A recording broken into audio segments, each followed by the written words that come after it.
All right, friends, we are so thrilled to have you joining us for the Innovation Showcase 2024 SID-US Conference. We have four incredible finalists here with us today.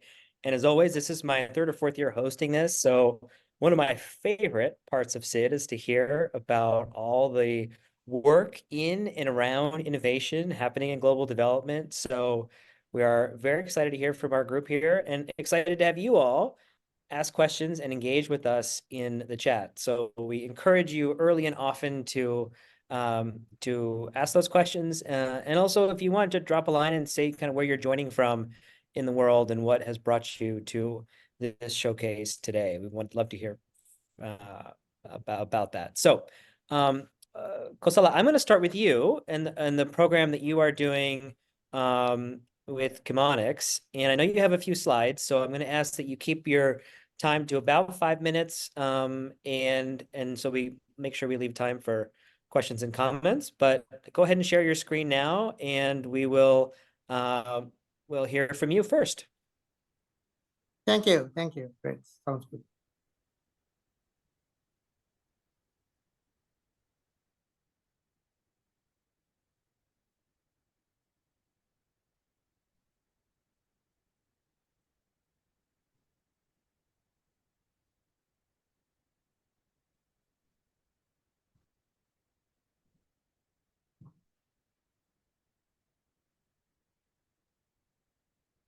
We can see it great.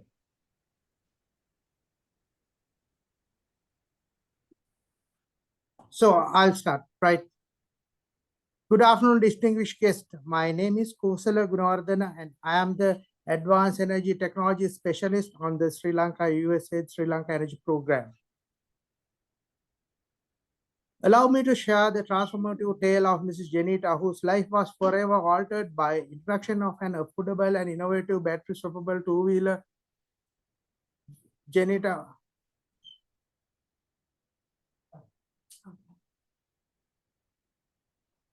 two-wheeler Janita, once homemaker, was herself navigating life with two children and disabled husband. As country's economy faltered, Janita faced further hardship, struggling to sustain her family's income and forced to halt her son's education. In search of solution, she sought a better paying job with flexible hours. Becoming a gig driver seemed the answer, but it was made possible only by the affordability of the innovative 2E battery swappable bike. Today, Janita wears a smile. Her income has increased. She is digitally smart in her work, and her social acceptance has improved. With Janita's newfound stability, her son resumed schooling, and her husband, now receiving the necessary care, is on the path to recovery. Here is the context. In 2022, Sri Lanka's economic crisis, driven by severe foreign currency shortages, prompted the government to impose import restrictions on essential goods like medicine, food, and fuel, exacerbating unemployment and poverty levels due to fuel rationing measures. With transportation for general public becoming a pressing issue, need for smart solution was very clear.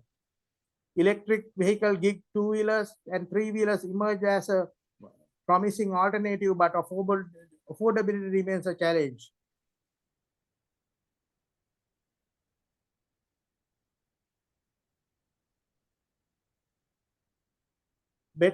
Battery swapping streamlines the exchange batteries at the roadside stations, offering drivers to convenience and speed. Charging takes place in separate spacious areas where renewable energy is efficiently utilized. This approach, with swapping times under 2 minutes, cater perfectly to the fast-paced gig economy.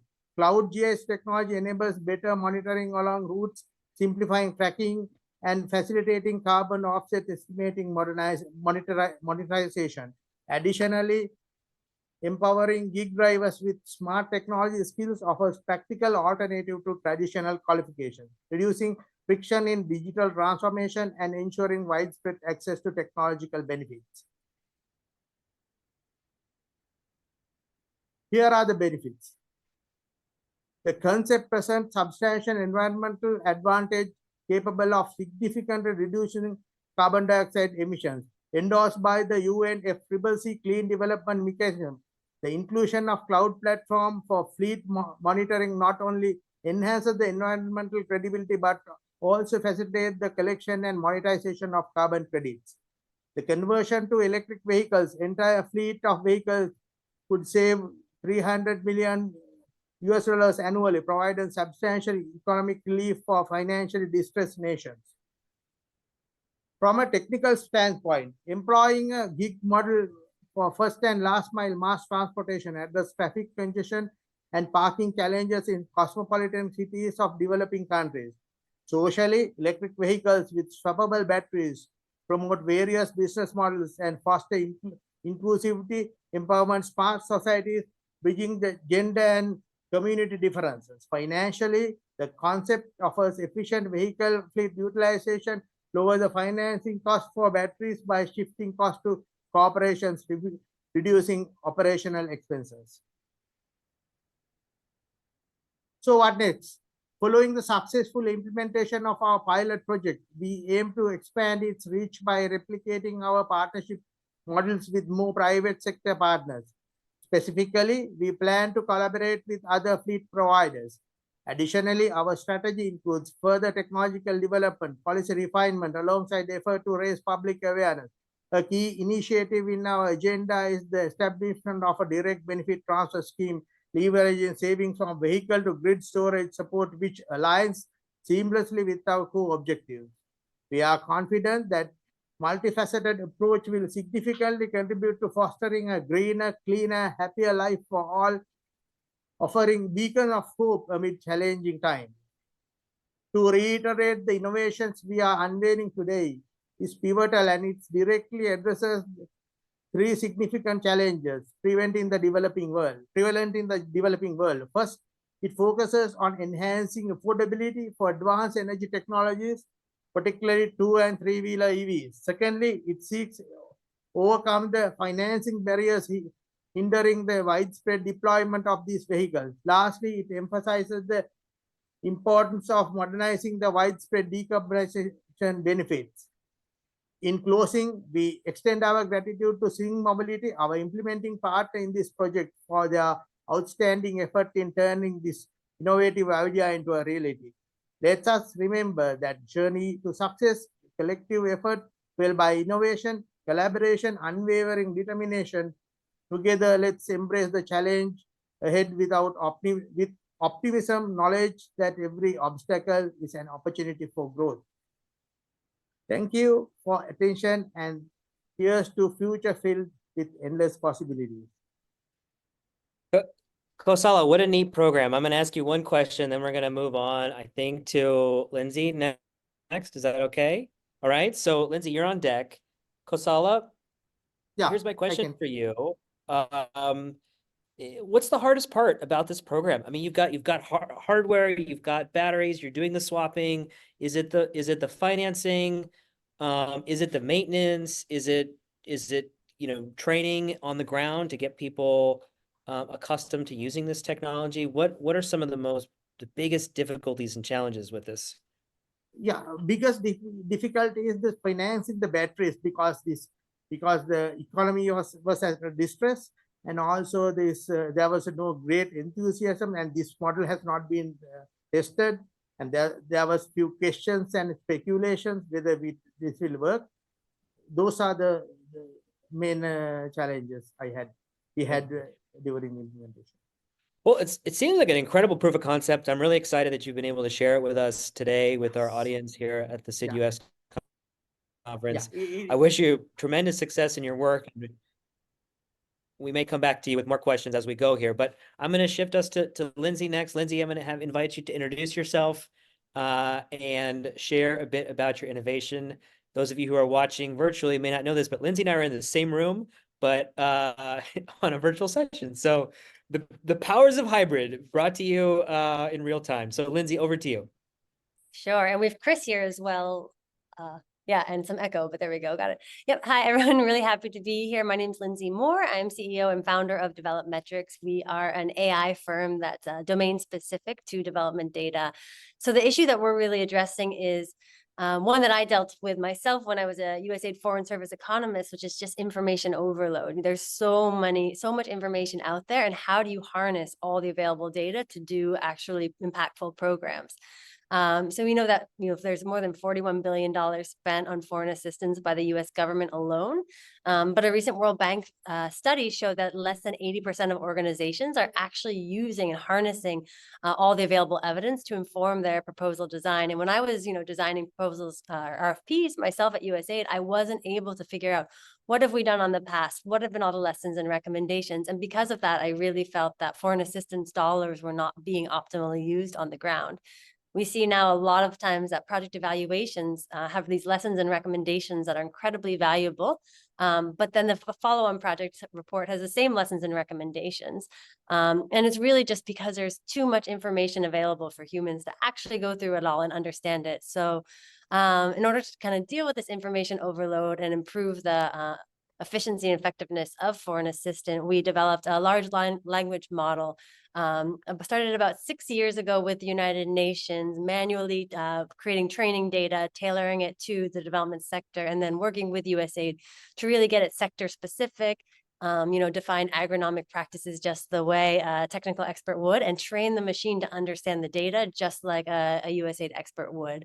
And out of that, we have DELM, which is a development evidence large learning model, which is able to go through millions of dollars, millions of documents at a time, and actually pull out exactly the insight that you're looking for right from the document that you want, in just the way that a technical expert would. And so the capacity of this is that if we auto-generate a lot of documents, especially for USAID, such as PPR documents with the Tajikistan mission, they said it saved them, over 1,000 hours. It would save them over 1,000 hours of staff time, just in finding the information and curating it. So auto generation of documents, finding information better, and then applying that evidence to actually improve outcomes on the ground. And so that's our development evidence large language model that we presented. And that was really quick, but I hope that covered it. It does cover it. So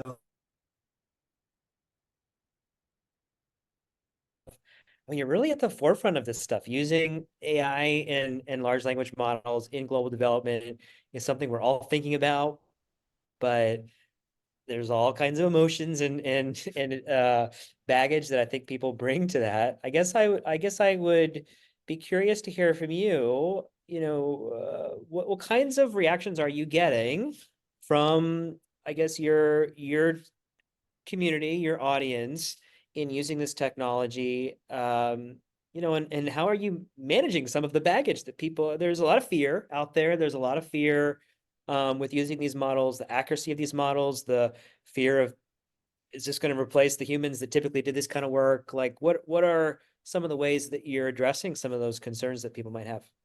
Yeah, thanks so much. Yeah, it's true. And it's funny, we were way before ChatGPT. And so we would be talking to people, they'd say machines can't learn, or they didn't really understand large learning models. So GPT coming out has been a blessing and a curse for us, in that we don't have to explain large language models anymore to people. Actually, our first client was Mercy Corps, and they said, okay, well, it kind of makes sense. Let's just try it. And we built a relationship from the success of them using it. From there, so there were some early adopters for sure, but now with so much AI being a hype, it went from us having to explain it to everyone to now everyone kind of being overloaded with too much hype about the AI. And it's weird because we see the hype is so far ahead of where people actually are. So we work with USAID bureaus to help them use it, but and companies and NGOs, but they're still at the very forefront. They're still at the beginning stages. No one's fully integrated. Everyone's playing around with it. It's a lot of pilots.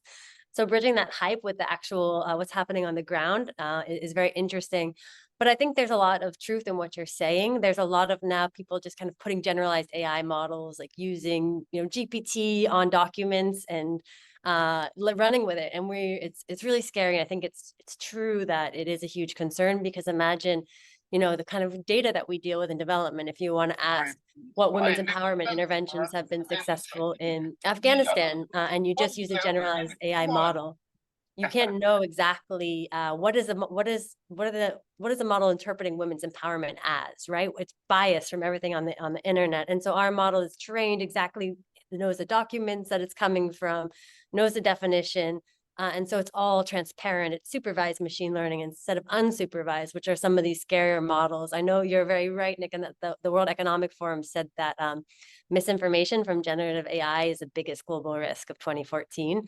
Even worse than climate change. And I agree with that. You know, if you don't have a supervised model that is tailored to your organization, that understands development, the ability for it to create false information or misleading information or perpetuate existing biases is real. So maybe that wasn't as optimistic of an answer as you wanted, but I think it's a very true question.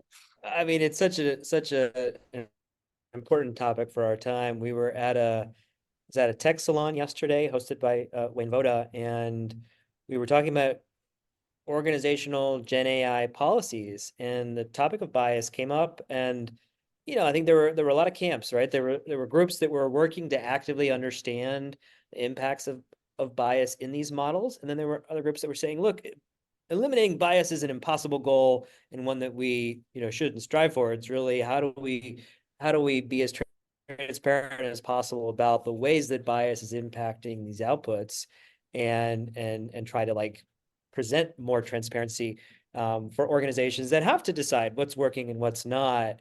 Maybe I don't know if you want to weigh in on that before we move on. Chris, you're on deck, so I'm going to come to you next. Get ready. But any thoughts there, Lindsay, before we move on to the next Yes, showcase? I want to hear everything Chris has to say, but I just would like to weigh on in that quickly. Yeah, everything's biased, right? Every research is biased. The information that you're pulling from, the framework that you're thinking of, the data architecture. So you have to just be explicit about it, right? So we built our model with USA technical experts from the Western perspective, looking at USA data, and we're clear about that. This is this model, but we also are working now on what's a localized model, right? So if you're working with a very specific community, let's say in Thailand, help them build the model. What is it? What do they see as a successful intervention? How do they interpret women's empowerment? What data do they want to pull in that? And then we're creating a filter so you could turn on the model built by that local community, and also creating a blueprint and open source code so that communities can build their own models and offer it up into Delum or into other models, so you can turn on different models and understand the bias that you're seeing, but you select the bias, right? So people are afraid, like you said, that that these kind of models are going to replace jobs, but they're not. They just actually create more. They create more thinking that needs to be happening, and you have to understand where that it's not the answer, right? It's just a tool that you use to understand all the evidence out there based on a framework, but you need to know what's behind that framework and understand those biases. So I think you're absolutely right with that. But I could talk on this for a million hours, and I know that we want to get to Chris, so I'll be quiet now. But thank you so much, Nick. Well, Lindsay, thank you so much for sharing your wisdom with us, and what an exciting time to be working on this topic. So yeah, hopefully our viewers at home enjoyed listening to that great example that you've shared, the work that you're doing. Chris, I'm going to come to you next. Would love to have you introduce yourself and share a bit about the innovation work that you are doing. Great, thank you very much, Nick, and thanks very much for the invitation to join today. It's great to be here, and also it's just very inspiring to be on a panel with with some great innovations. So yeah, just very happy to be here. I work for the Power of Nutrition, and we essentially are a not-for-profit that has a vision where every child will get the right nutrition to fulfill their full potential.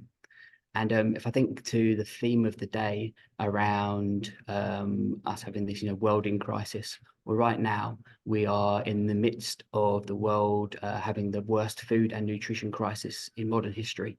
We're seeing more than 30 million children that are acutely malnourished across 15 of the worst affected countries. And shockingly, only 10 to 25% of those children are receiving the treatment that they need. And that treatment comes in the standard version of a treatment called RUTF, which is basically ready-to-use therapeutic food. It's a kind of an energy-dense peanut milk paste that provides nutrients that those children need to come out kind of increasing their weight. And it's shocking to know that those children, millions of children are dying needlessly from malnutrition. And so basically, while our spark of hope, if you like, is a new plant-based version, which basically is a game changer. It's kind of a huge innovation. So it's a huge innovation in the last 20 years in this nutrition sector, and really, basically, the benefits for this are numerous. It's a lower cost of production. It's 20% more cost effective, which means you're getting more bang for your buck. There is switching out the milk powder for kind of local produce. Means that you've got the local production part of it, which suits the localization agenda, more agriculture. You basically, the local capacity within those communities means that you've got economic growth because it's provision of jobs, and really it's just sort of becomes a no-brainer because it's been tested over many years now around its efficacy, and it is as good as the standard format. But it also is proven to actually increase in around iron efficiency and anemia. So actually, it's kind of stands stead against the traditional or the standard version that has been used to treat for the last 20 years. And really, why this is kind of innovative, this is not about replacing. This is complementary. So this is another way of being able to reach those millions of children that are in desperate need of this support to be able to live a healthy lifestyle. So it's kind of it's something that we're very passionate about. And I should say I don't come from a nutrition background.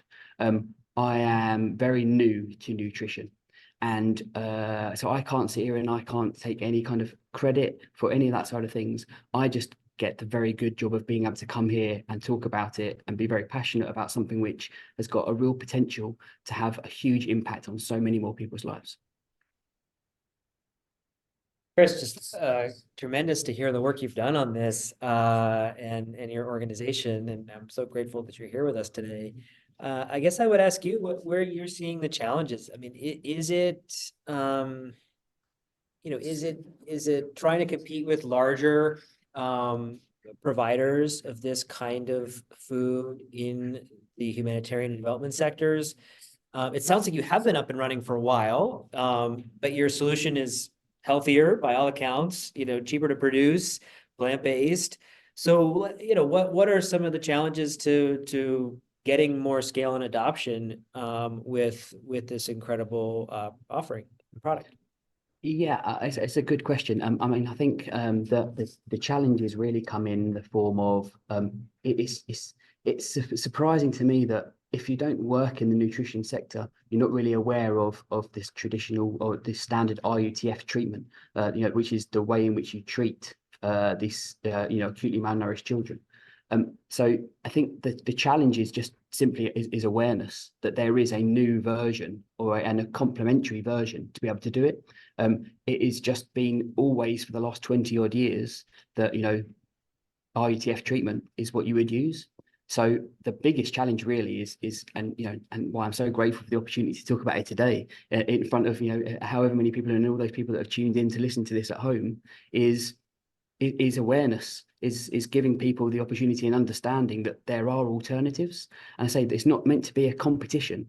This is just meant to open up a new market, a new opportunity, more investment opportunities for people who are wanting to support their SDG goals, more ways in which they can support their ESG criteria. There is just so many ways in which organizations and profit, not profit, whichever you are, that there are just so many opportunities now to get involved in partnering on this and being part of a catalyst of a movement to kind of take this forwards and help to serve some of those, the 75 to 90% that aren't getting that treatment that they need. And having it locally produced just means that you're taking out a lot of the shipping costs, the having to get that product into those countries.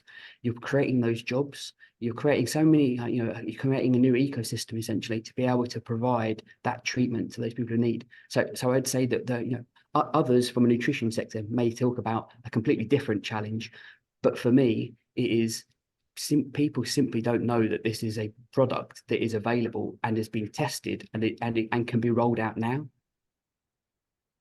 Well, I love that you highlighted as well the fact that it can be locally produced, the fact that it can be locally produced in different contexts. Did I hear that right? That it can be made in countries where potentially, you know, they might need it in one part of the country, but it could be, which really cuts down on the supply chain challenges and the delivery challenges and also the kind of humanitarian supply chain challenges issues.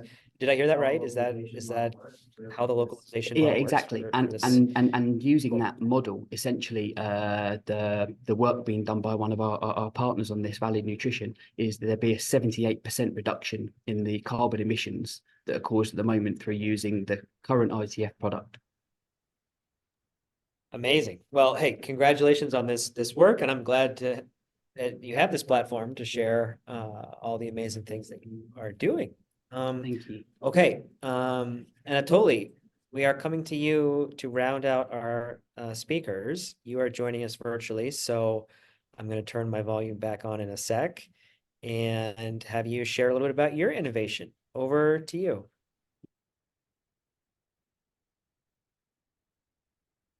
Can you see my screen? We sure can. Okay. Hello to all. My name is Anatoly Kucher, and I represent the Ukrainian Society of Soil Scientists and Agrochemists. For the past 3 years, in our country has been at war. As much as the war ruins people's lives, it also ruins lands. Together with the USAID-funded AGRO project, we have set out to find a solution how to restore the war-damaged land. Despite the challenges posed by the war and climate change, we aim to empower farmers to continue making their great contribution to food security worldwide by returning to them their fields.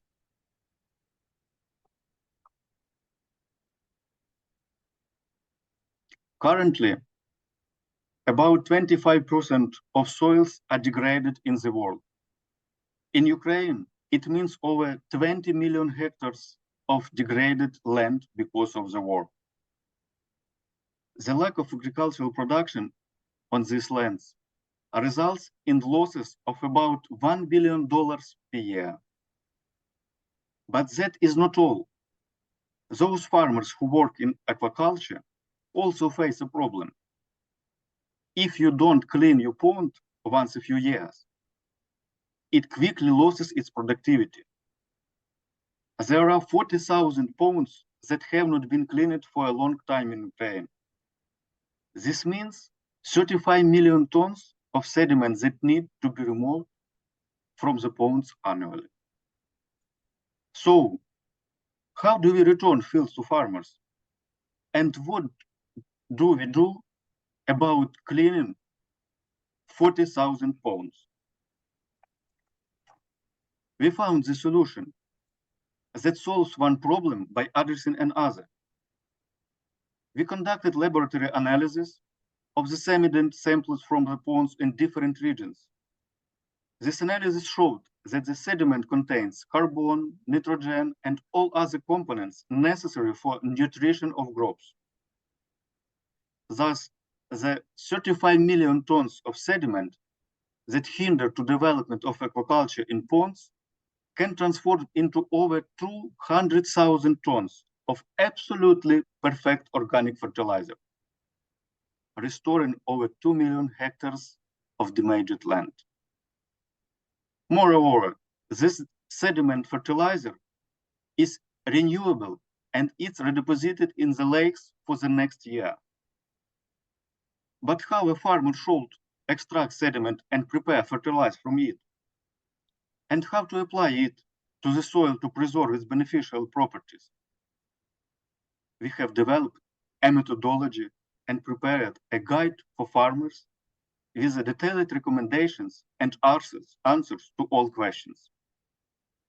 In addition, we have also prepared and submitted to the government proposals for improving the legislation that will allow turning sediment dredging into profitable business. The potential economic impact of this win-win solution is estimated at $640 million. As a scientist, I can say a lot about the benefits of this solution for soils and ponds. But in reality, this solution is primarily about people. It's a solution about Ukrainian farmers who do not give up, carefully save penny by penny to find resources and sow, fertilizers, and grow. And about people in the other countries that need Ukraine's grain, people for whom we must find solution and continue harvesting despite the war and climate change. Finally, this solution is about every inhabitant of our planet, because restoring and caring for natural resources is the key to sustainable future. Thank you for your attention. Antonoli, I can only imagine how hard it is to do this work in a war zone, thinking about soil. And I guess, you know, I'm imagining there are all kinds of challenges and hardships in doing this work. But maybe you can take us a bit deeper there. I mean, it's incredible what you're attempting to do. What, yeah, give us a sense of the landscape of where you're running into big challenges, so that our listeners can better understand what you're up against.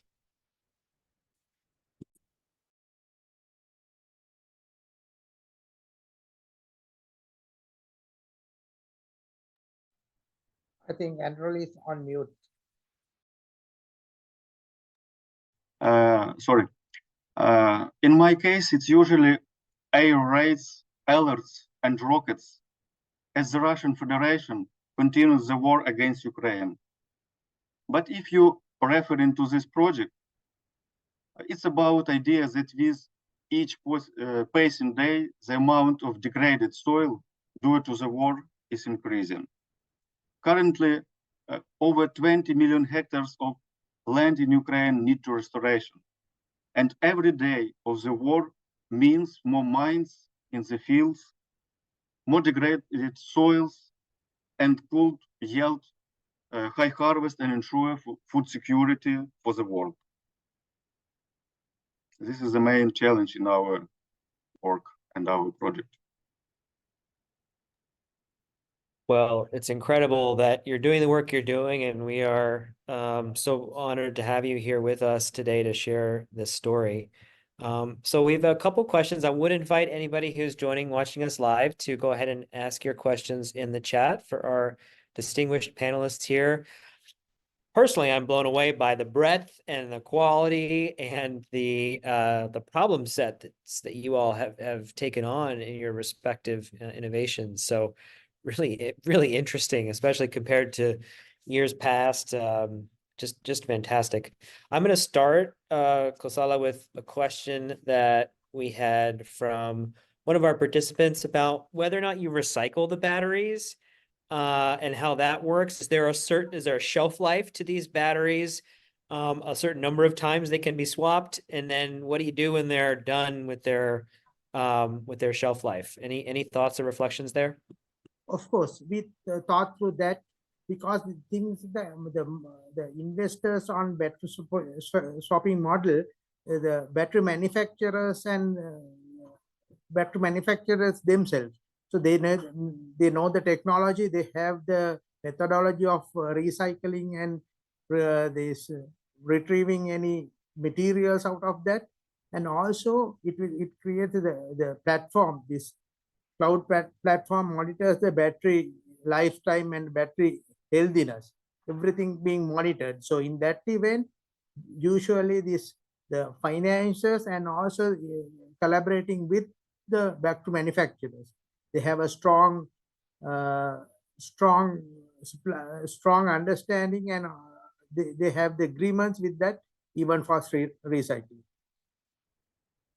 Because rather than individual batteries in the different vehicles, the battery swapping model creates the total ownership of the batteries by the bulk manufacturers. That is the beauty of the concept.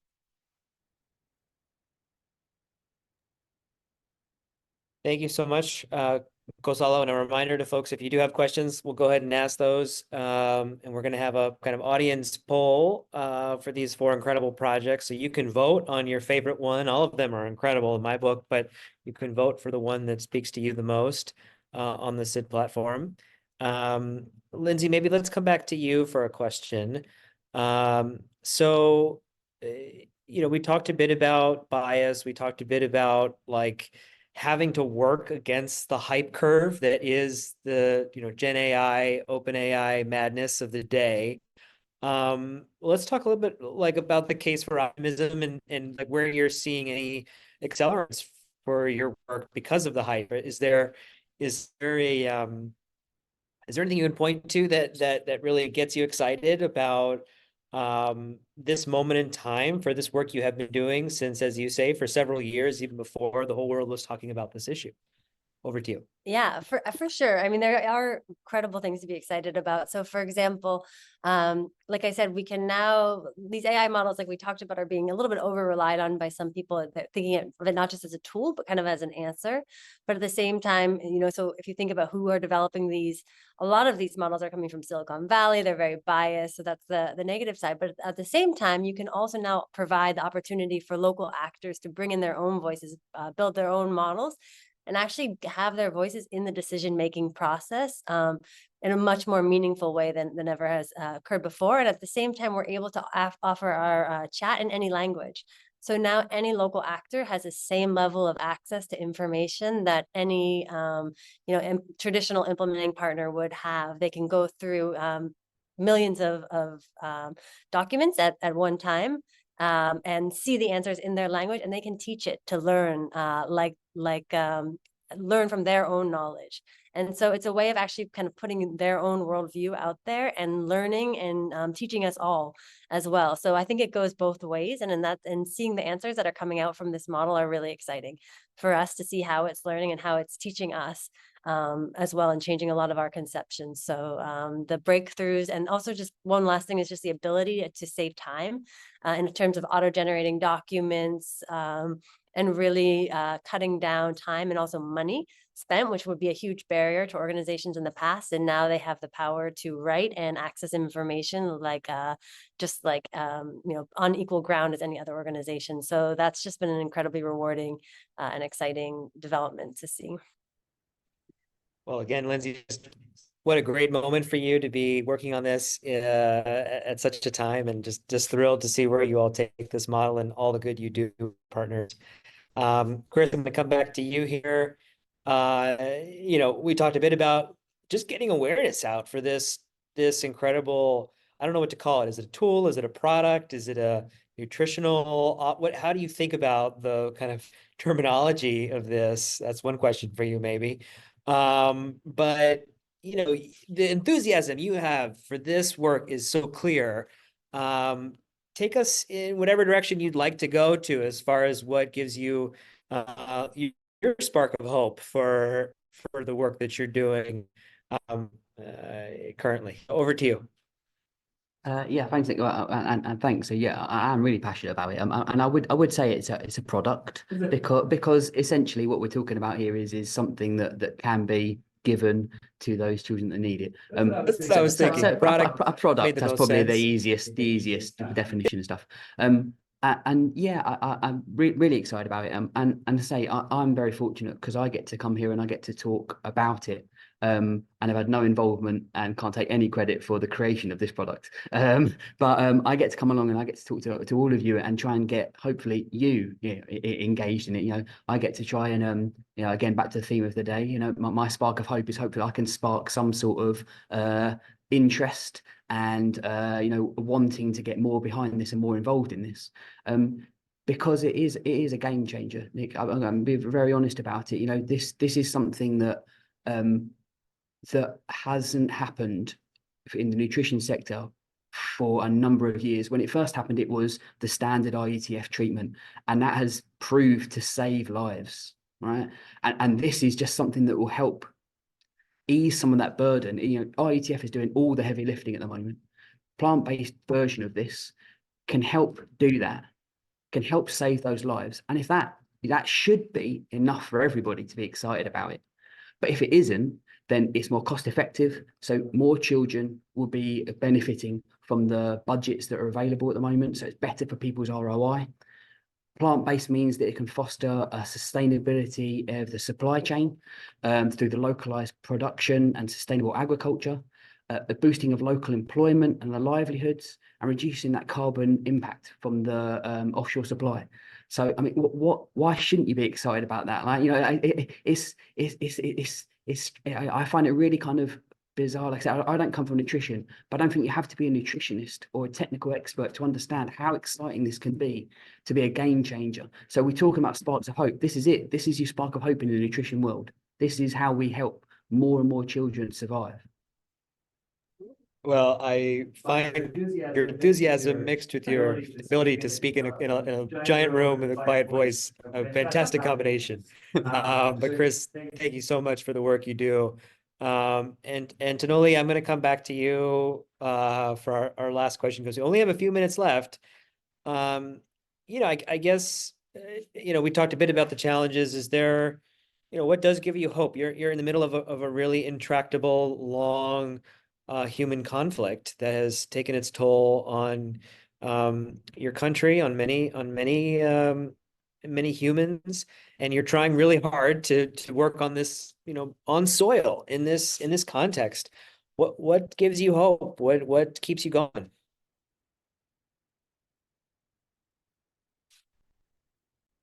Thanks for your question. In our case, our project, I think this is by solving one problem, we also solve another problem, because by clearing the ponds, we will also restore the soils degraded after war. And this once again demonstrates how interconnected everything in the world and in the ecosystem.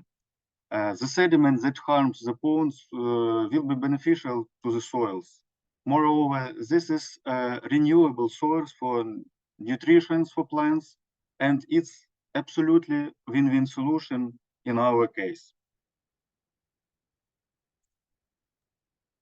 Well, we thank you for your work, and we thank all of you for the incredible work that you do. I know Clifford and a few others had some questions for Kosala, and I'm hoping maybe we can share those because we don't have much time left directly. Kosala, you got some questions coming in about I have the direct answer for battery that. models and the return process and local inputs and so forth. So hoping that you can connect offline with our esteemed panelists here, and would now encourage folks to go ahead and vote for your projects. And beyond that, just encourage everybody who's watching to support these incredible humans in their efforts. And I'm going to do a little photo here so I can put something up on my LinkedIn about all the great work that you're doing.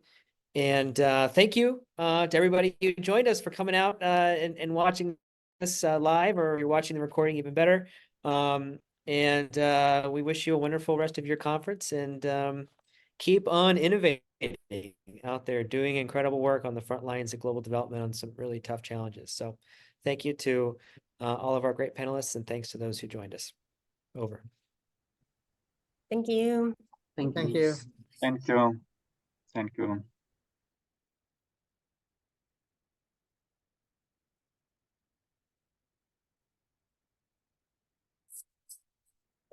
Yes. Have you been running around?